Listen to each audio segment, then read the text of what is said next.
A November afternoon in Chicago. It was a crisp November afternoon in Chicago when Donald Trump, dressed in a long blue-black coat and a red tie, walked down Michigan Avenue. He was in town for a meeting but had decided to stroll back to his hotel, taking in the energy of the city. As he passed a corner near Millennium Park, something caught his eye. Sitting hunched against a building was a woman. Her clothes were worn and ragged, and her hands trembled as she held a cardboard sign that read, "Veteran in Need. Please help." Trump approaches the homeless woman. Despite the bustling crowd around him, Trump couldn't ignore the weary look in the woman's eyes. He slowed his pace and approached her, drawing curious glances from pedestrians. "Ma'am," Trump said gently, "what's your name?" The woman looked up, startled. She hadn't expected anyone to stop, let alone someone like Donald Trump. "It's Teresa," she replied hesitantly. "Teresa Hensley." Trump knelt in front of her. "You're a veteran, yes?" he asked. "The story of Teresa Hensley." Teresa nodded, her voice barely above a whisper. "I served in the Army for 12 years. I was injured overseas, and, well, things haven't been easy since." Trump listened intently. "Why are you out here? Don't you have somewhere to stay?" Teresa shook her head. "I lost my apartment months ago. I couldn't keep up with the rent. I've been trying to get back on my feet, but it's been hard." Her words hit Trump harder than he expected.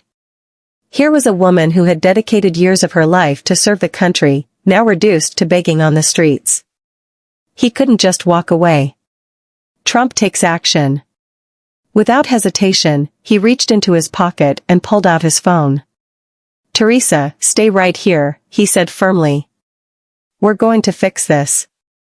Trump stepped a few feet away and dialed a number.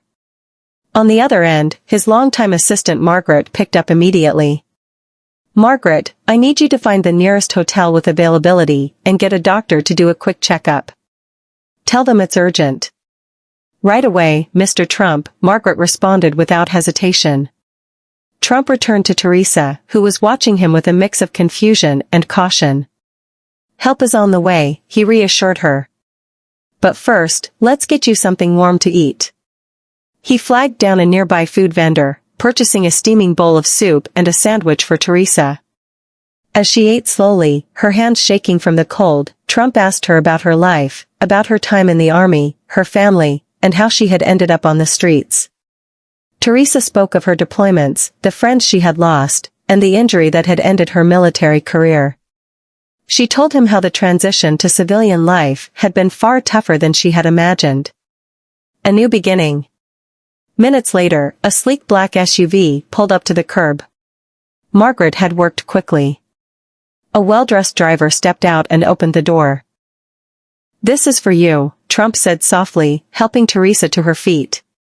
"We're taking you somewhere safe." Teresa hesitated. "Why are you doing this, Mr. Trump? You don't even know me." Trump met her eyes. "Because someone should have done this a long time ago." The SUV whisked them away to a nearby luxury hotel, where the staff, prepped by Margaret, greeted Teresa like the VIP she was. She was escorted to a suite on the top floor, where a hot shower, fresh clothes, and a warm bed awaited her. A doctor arrived soon after, providing a checkup and prescribing medication for her ailments. Trump remained close by, ensuring everything was handled smoothly.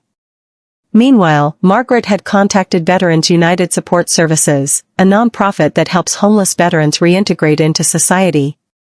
Within the hour, their representative, a cheerful woman named Lisa, arrived to meet Teresa. Veterans United Support. "We're going to help you with housing, job training, and anything else you need," Lisa assured Teresa. "You're not alone anymore." Tears welled up in Teresa's eyes as she turned to Trump, who was quietly standing in the corner. "I don't know how to thank you, Mr. Trump," she said. Trump stepped forward with a kind expression. "You don't need to thank me, Teresa. You earned this a long time ago." A new chapter. By the next morning, Teresa had a new plan for her life. Veterans United had found her temporary housing, and Trump's foundation had arranged to cover her rent for the first year. He even handed her a check to help with immediate expenses. As Trump prepared to leave, Teresa stopped him. "Mr. Trump," she said, her voice steady now, "you've changed my life in ways I can't describe." "Thank you." Trump smiled. "You're going to do great things. Just promise me one thing, pay it forward." "I will," she replied, a newfound determination in her voice. As Trump walked out of the hotel and into the bustling city, he felt a quiet sense of satisfaction. In a matter of hours, one life had been transformed, and for Teresa Hensley, the future suddenly looked brighter. Outro. And that brings us to the end of this story. Thank you for watching until the end. If you enjoyed the story, please consider liking the video, sharing it with your friends, and subscribing to our channel.